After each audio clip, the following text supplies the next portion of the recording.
Hello, everybody, and welcome to the first episode of Rules of the Courts. This is a student run podcast delivered by the UAS Observer. Rules of the Court is a student run podcast that delivers the latest updates in collegiate sports law news regarding NIL, which is name, image, and likeness, student athlete employment status, and other litigation news surrounding collegiate sports. This program would also provide updates on our UAS Prairie Stars and their competitions throughout the semester. So that's a little bit about what this podcast will be about and what it will be surrounding, but a little bit about myself. My name is Nick Marquez. I'm a senior this year. I'm in the CAP Honors program. I'm an RA on campus, which is what a lot of people know me from.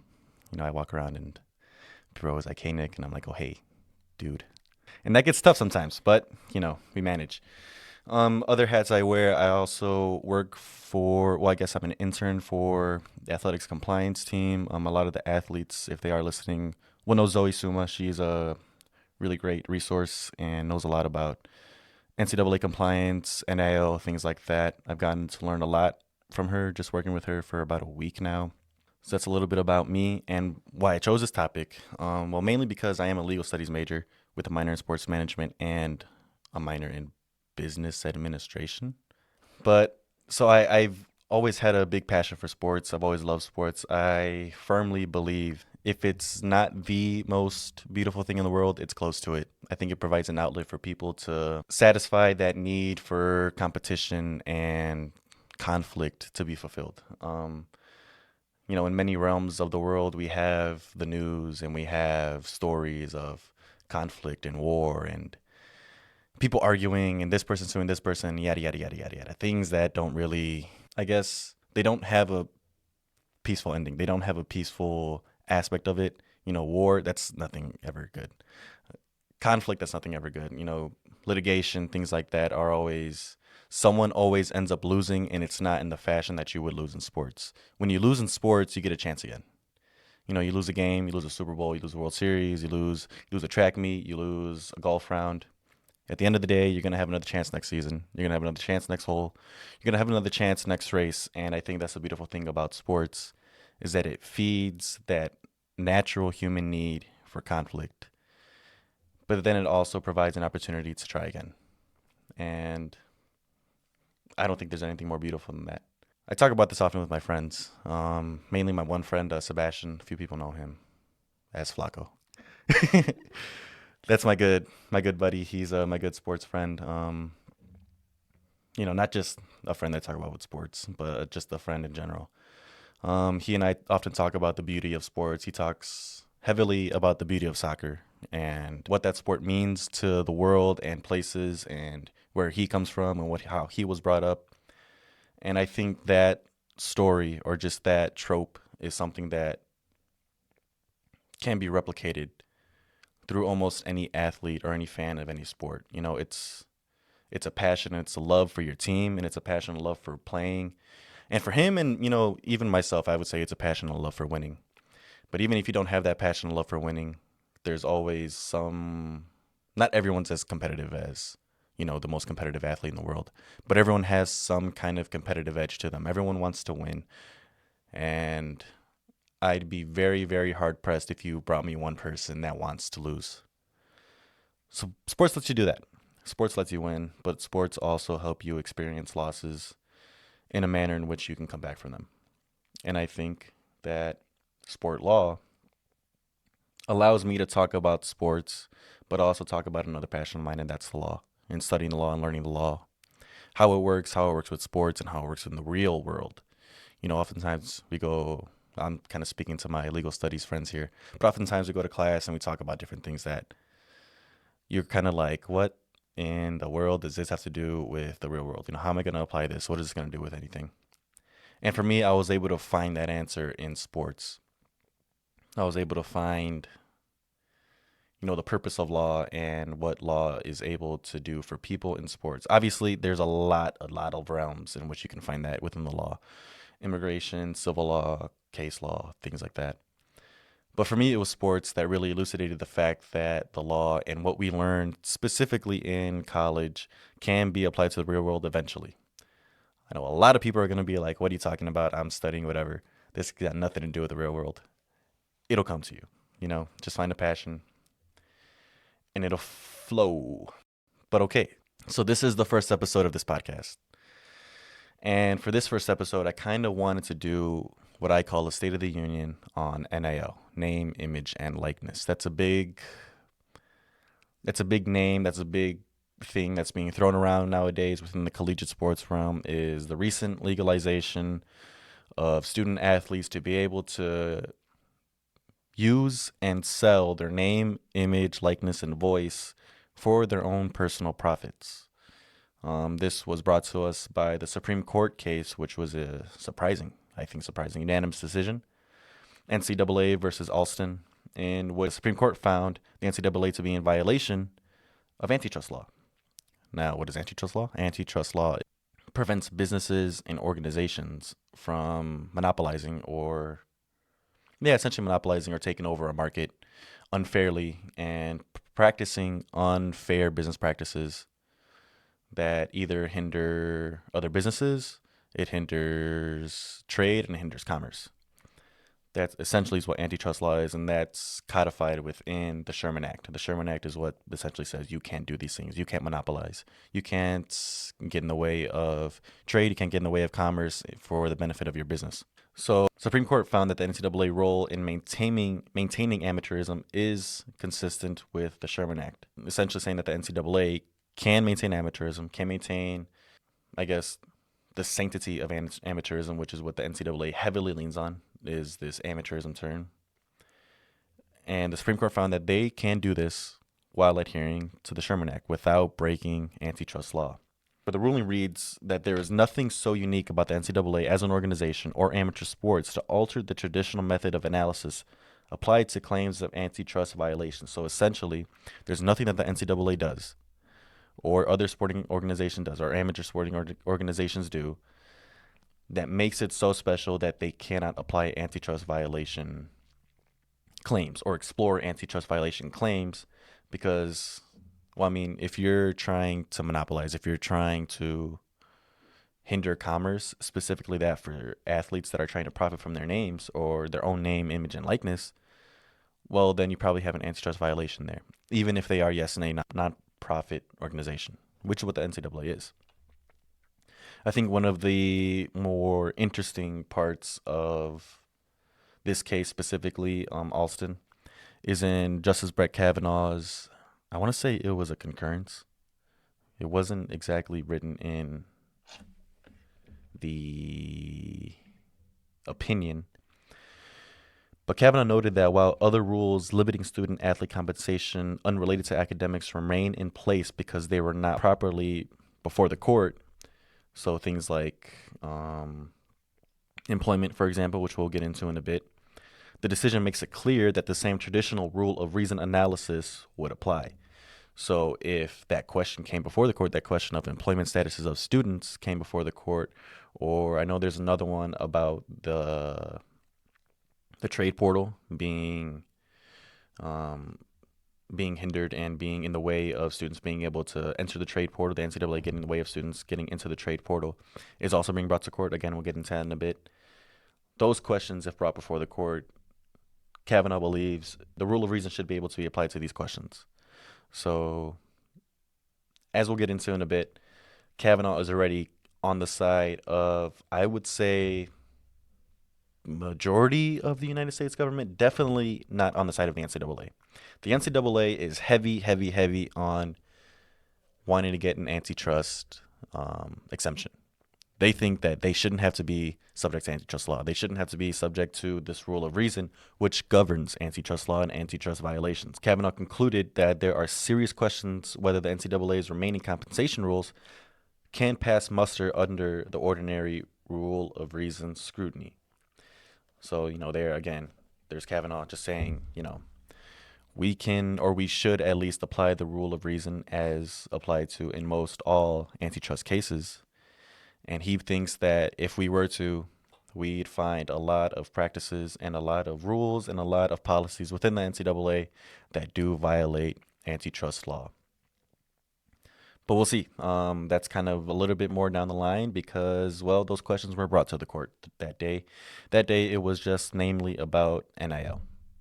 That case, Alston, was simply about NIL. It wasn't about employment. It wasn't about the transfer portal. It wasn't about anything else other than whether students have the ability to profit off of their name, image, and likeness. And the Supreme Court said yes. And now here we are. We're in a state of what a lot of politicians would call it this way, and a lot of people within collegiate sports would call it this way. I don't know that the NCAA would call it this, but it's definitely a Wild West environment where pay for play is beginning to take over. I'm paying you to play for this school. I'm paying you to come here, play for this school. And I'm saying I, as in the booster or the person giving them the NIL deal. The NIL deal, for those of you that don't know, cannot be provided or organized by the school. So if UIS wanted to get a student to come here, they couldn't go to, I don't know, they couldn't go to Cozy Dogs and be like, hey, sponsor, I don't know, Max Coonert. Go and get Max, give him, $100,000 and tell him to come to UIS. And if he's not, then you're not going to give him the offer. No.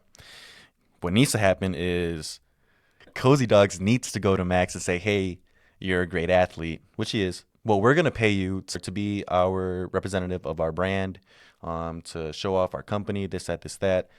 It cannot be at all tied to Max's incline or anything to do with him coming to UIS. So that's kind of where we are today.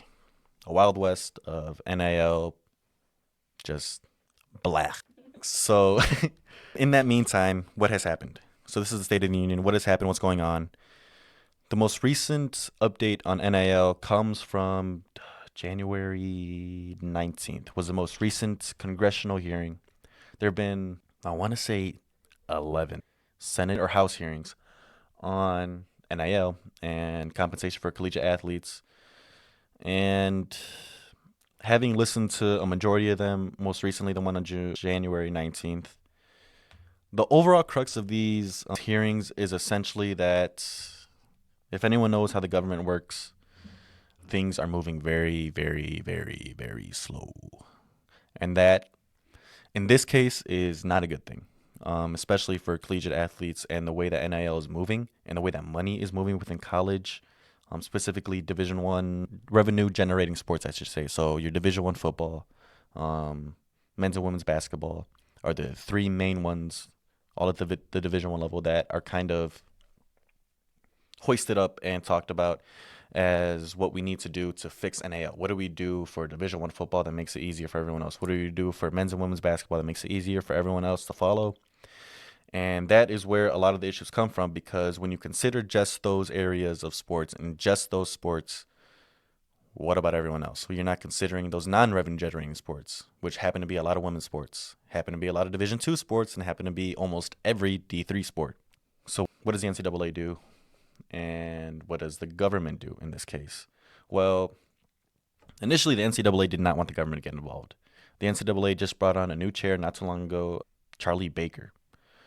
I forget when he was brought on. But when Charlie Baker was brought on, there was a lot of changes made to the NCAA and their practices and how they handle things. But one thing they had to adopt to quickly was NCAA and how they were going to manage NIL. So what they did was they proposed some, I guess you can say, they were like rules and stuff for NCAA put in place early on, but they were temporary. I think that's very clear, that those are temporary rules for schools to follow, because right now it seems that the NCAA is in a state where they're leaning on the government to help them. And this hearing, January 19th, kind of takes a funny turn in my eyes, because I think that the way that they ask for help is to say that we got it, which is weird, because, you go and ask for help from the government and be like, actually, no, never mind. What are you coming to ask for help for in the first place, dude? But that's pretty much what happened here. So in this hearing, the January 19th hearing, the congressional hearing on compensation for college athletes with the NCAA looked to discuss and debate the different parts of the FAIR Act. The FAIR Act is the Fairness, Accountability, and Integrity and Representation of College Sports Athletes Act. This is supposed to be, or this is one of, there's been so many different pieces of legislation drafted and talked about and discussed. This is the newest one, presented by Florida Congressman Bill Rackus. I think that's how you say your name, Bill Rackus. He drafted this and is pushing this legislation to be, I guess, the federal legislation for NIL and how all schools, all divisions, and all conferences should handle NIL dealings and things like that. And this bill was definitely heavily contested by the NCAA. However, there is a lot of discussion and a lot of a lot of discussion on how much the NCAA has been able to help with this bill. Charlie Baker, the NCAA board, or I guess the NCAA president, his main thing with this bill is that he wants schools to have heavy involvement in NIL. He wants schools to have direct involvement, I should say. He wants the NCAA to have direct involvement and have NIL programs be run internally through schools and within NCAA. He says that this will help with transparency, concerns regarding gender disparities as well.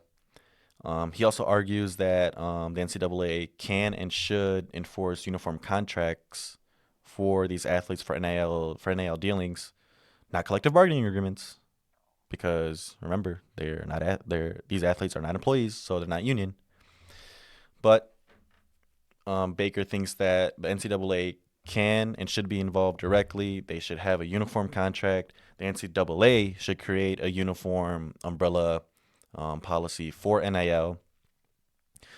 And he essentially turns to Congress for help, just to turn face and be like, well, I think we should do it. I think we got it.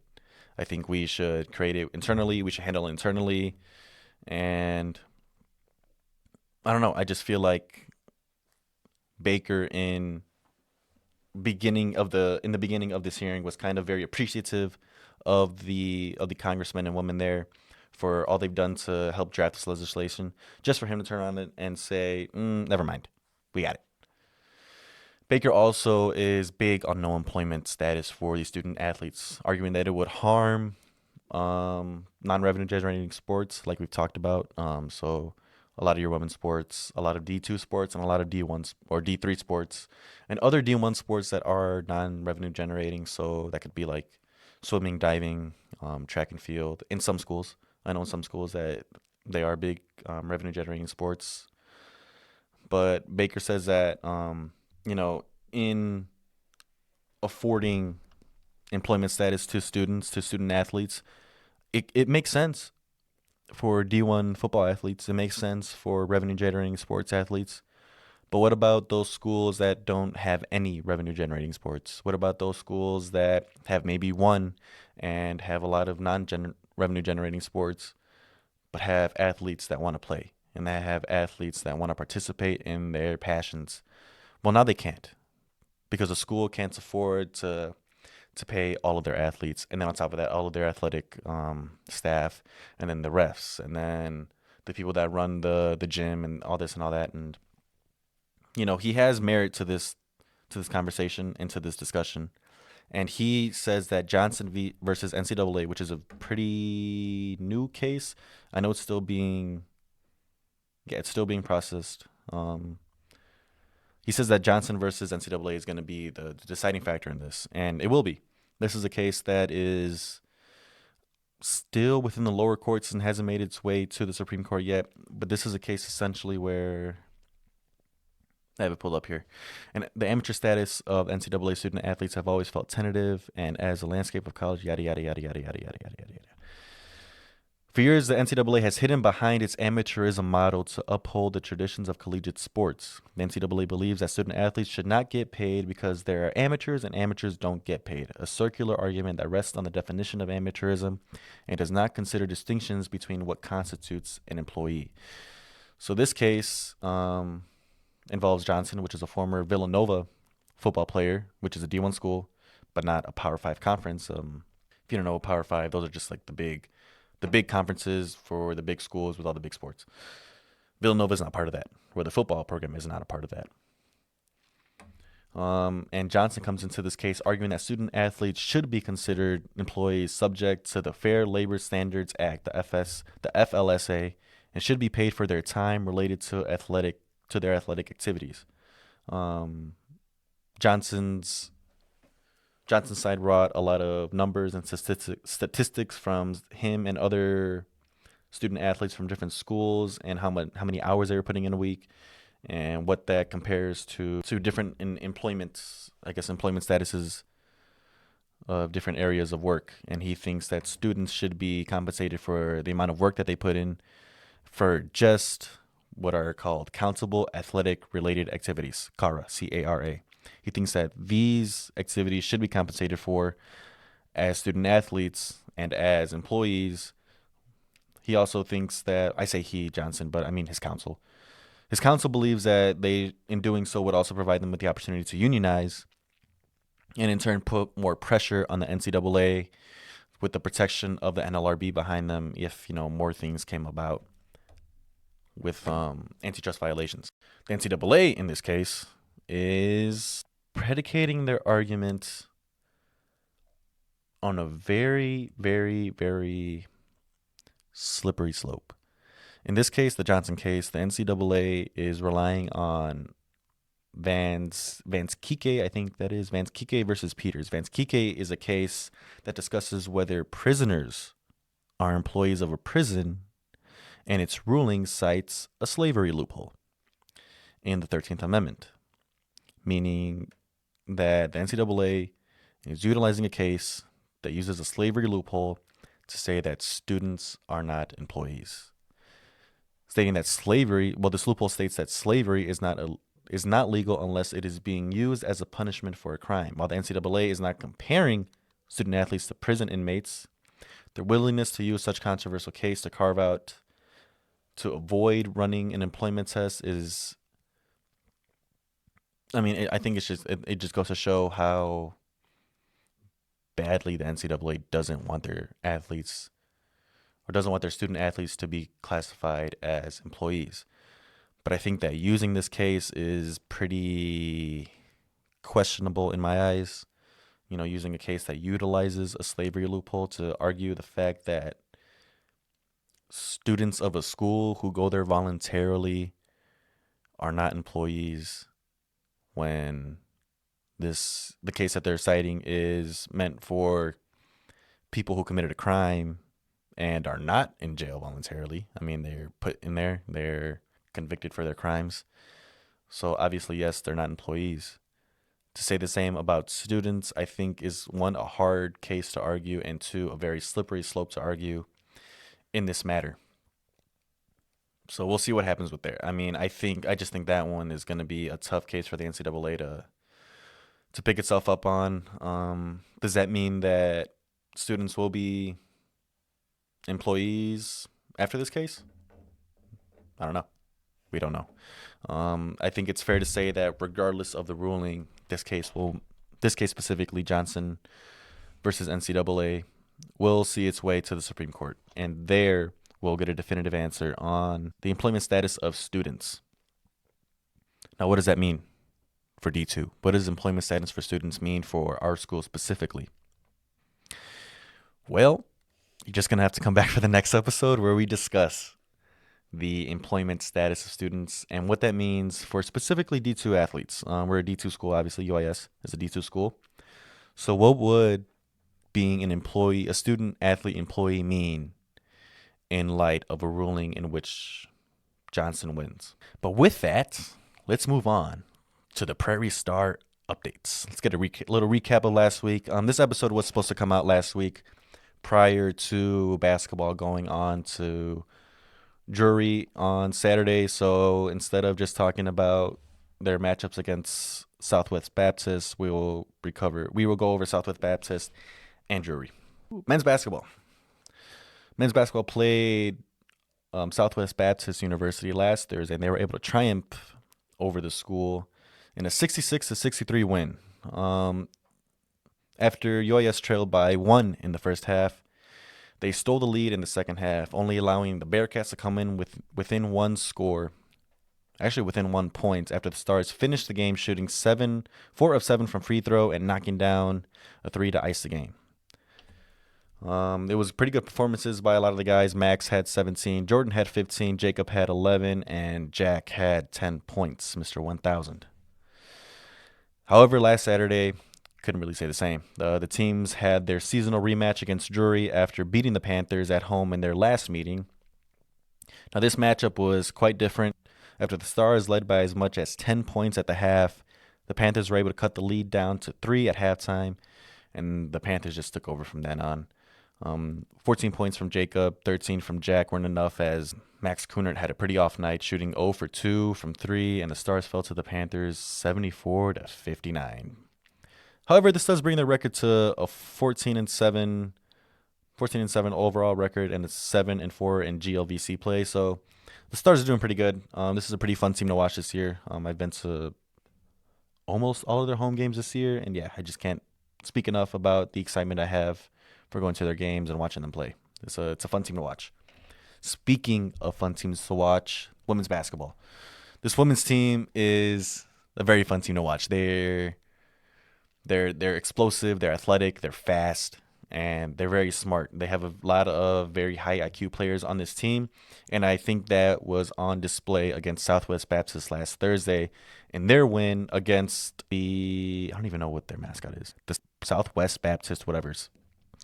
The Stars beat them 83-70. The Stars held the lead at the half and never even looked back, off from the heels of a 24-point, 15-rebound game from Jasenia Lawson, a double-double. Wow. And a 16-point performance from Amaya Asher, and a nice little 15-point performance from our fearless leader, Liz Ewell. Another 30 points coming off the bench and 36 in the paint. All 11 players were able to score in this game, and 10 of them grabbing at least one board. And this just marks another great team win for this incredibly fun team to watch. But what is this fun without some despair? Saturday, again, Drury was able to get the best of the Stars. The women's team specifically were able to beat the Drury Panthers for the first time in program history in their home meeting earlier this month.